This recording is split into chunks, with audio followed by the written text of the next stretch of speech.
पुराण की कथा को श्रवण करने का सौभाग्य प्राप्त हुआ है।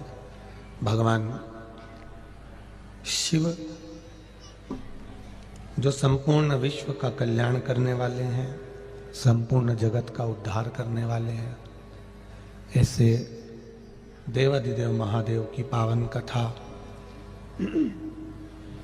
भगवान शिव की ही कृपा से प्राप्त हुई है। आज कथा का विराम दिवस है। 6 दिन जो भगवान की शरणागति में आपने निकाले हैं,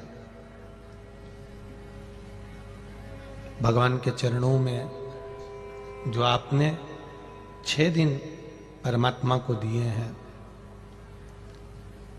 और एक आज का दिन भी आप भगवान को समर्पित कर रहे हैं, ये खाली नहीं जाने वाले। इसका सुख, इसका आनंद, इसका रसतत्व हमें अवश्य प्राप्त होगा। जैसे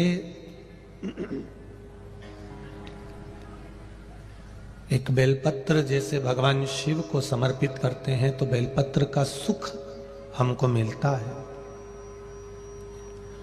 जल समर्पित करते हैं तो जल का सुख हमको प्राप्त होता है। आवाज पकड़ रहा है। एक चावल का दाना भी अगर हम भगवान शिव को समर्पित करते हैं तो उसका सुख भी हमको मिलता है।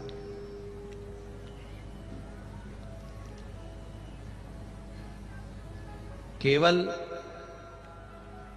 परमात्मा की चौखट पर पहुंच भी गए तो उसका एक लाभ अपने जीवन में अवश्य मिलता है। और सरल भाषा में समझ लो तो जैसे कहते हैं ना कि गाय गोबर करती है, तो गाय का गोबर जब जमीन पर गिरता है तो धूल लेकर ही उठता है। उसी तरह आप किसी सतमार्ग की ओर गए हो, धर्म की ओर गए हो, अच्छी जगह गए हो, कथा सत्संग में गए हो, शिव पुराण में गए हो, मंदिर गए हो, देवालय गए हो, या भगवान की शरणागति में गए हो, तो वहां से जब उठकर अपने घर की ओर जाते हो तो खाली नहीं जाओगे। जैसे धूल लेकर गोबर भी उठता है, उसी तरह हम भी परमात्मा की कृपा लेकर ही उठते हैं। तेरी कृपा बिना न हिले एक भी अणु, लेते श्वास तेरी कृपा से तनु तनु। बखान क्या करूं मैं राखों के ढेर का, चपटी भभूत में खजाना कुबेर का। आप उसकी शरणागति में गए हो तो कुछ ना कुछ वो देकर ही भेजेगा, खाली नहीं भेज सकता। लाखों लाखों की संख्या में आप लोग यहां आए हो। ठंड भी कड़कड़ाती हुई पड़ रही है। रात भर इसी पंडाल में सो जाना, फिर उठ जाना, ठंडे पानी से स्नान कर लेना, फिर कीर्तन रात भर कर लेना।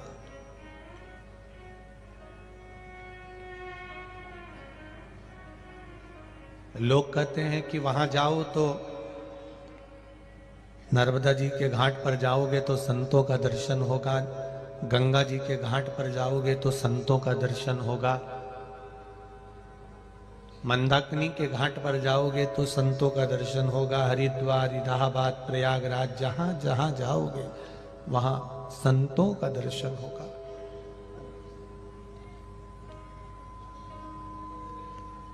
पर कहीं नहीं जा सको तो शिव महापुराण की कथा में एक बार जाकर ये इतने संतों का दर्शन एक साथ कर लेना। ये बार बार नहीं मिलेगा, फिर नहीं मिलने वाला। जो वंचित रह गया वो रह गया। हम इस व्यासपीठ से फिर कहना चाहेंगे, जहां जहां कथा होती है वहां जाकर पहुंचकर एक बार दर्शन अवश्य करना चाहिए, रात्रि के समय पर, दिन के समय पर कथा सुनकर कि भगवान की करुणा, भगवान की कृपा, भगवान की उदारता, भगवान की दया कैसी होती है।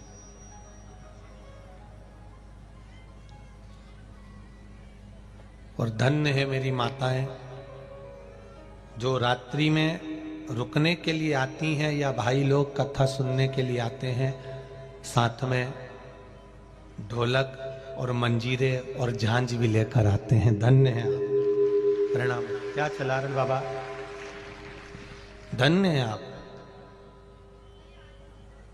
आपकी श्रद्धा, आपका विश्वास, आपका भरोसा, आपकी दृढ़ता धन्य है।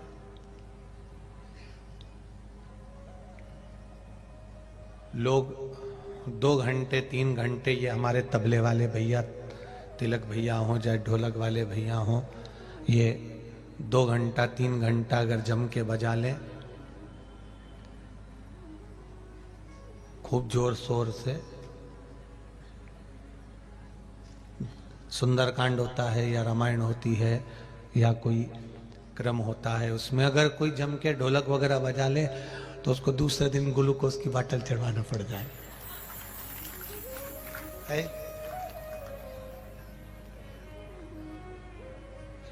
पर धन्य है मेरी जीजियों और मेरे जीजाओं, धन्य है आप।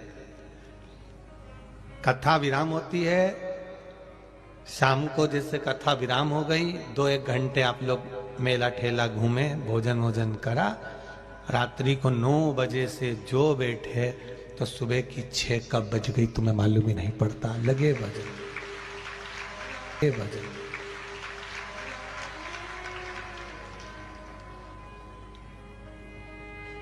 धन्यता है आपकी, साधुवाद है आपको।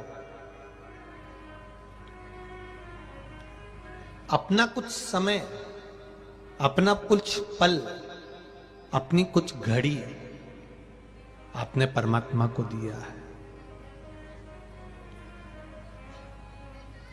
अब यदि आपने परमात्मा को कुछ पल, कुछ घड़ी, कुछ समय दिया है तो वो भी तो आपके लिए समय निकाल कर आएगा। वो भी तो, आप व्यस्त हो, काम बहुत सारा है आपके घर में, परिवार में बहुत फैला हुआ है, बहुत काम है, पर उस काम के साथ साथ आपने भगवान की कथा सुनने का समय निकाला है, तो वो भी तो आपके दुख काटने का समय निकालेगा, वो भी तो आपके पास पहुंचेगा। तो डीले कम करो, वो भी तो आपके पास में पहुंचेगा। वो भी तो समय निकालेगा आपके पास आने का कि भाई मुझे भी जाना है। ये व्यस्त था तो भी शिव पुराण में पहुंचा था, मैं व्यस्त हूं तो भी तो जाऊंगा।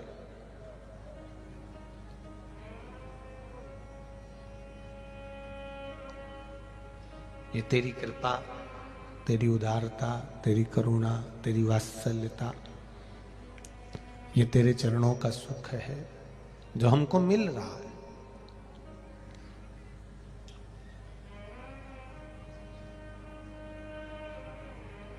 क्या मस्ती में लोग मस्त होकर भगवान के भजनों पर नाच रहे थे। अभी तक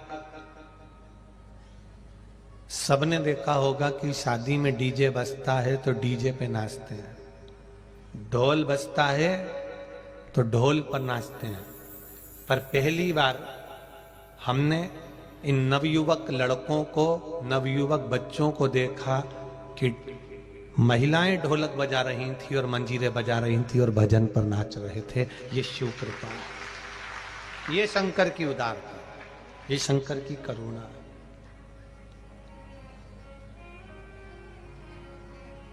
उसके सहारे पर पड़े हुए हो।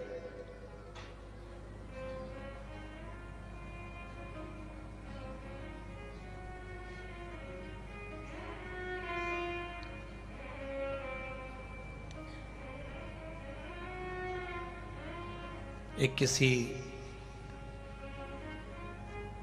कैमरे वाले ने कोई वीडियो बनाया होगा एक बूढ़ी माँ का सिर पे उसके पोटला रखा हुआ है कपड़ों